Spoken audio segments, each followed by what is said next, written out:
Supreme कोर्टामध्ये होणाऱ्या सुनावणीआधी advocate असीम सरोदे यांनी एक्सवर ट्विट करत महत्त्वाचं विधान केलेलं आहे। यामध्ये सर्वोच्च न्यायालयाच्या या सुनावणीमध्ये निकाल उद्धव ठाकरेंच्या बाजूने लागल्यास शिंदे सेनेतील अनेक जण उद्धव ठाकरेंकडे स्वगृही परत जातील।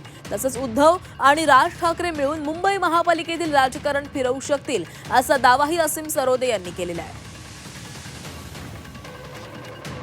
उद्धव ठाकरेंतर्फे जी पिटिशन करण्यात आलेली आहे त्या ती पिटिशन सिरियल नंबर 37 वर लागलेली आहे आणि सर्वोच्च न्यायालयात जे कामकाज हळूवार पद्धतीने सुरू असते त्याच्यामध्ये आपण पाहिलं तर 37 नंबरची केस 4 वाजेपर्यंत सुनावणीसाठी येईल असं काही आपण म्हणू शकत नाही।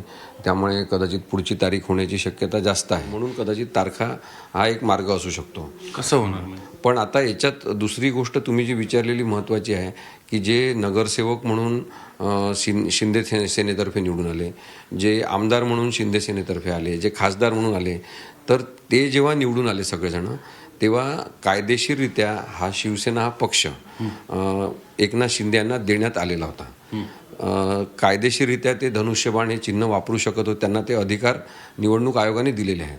त्यामुळे त्यांच्या निवडून आलेल्या कोणत्याही उमेदवारांवर काही परिणाम याचा होणार नाही।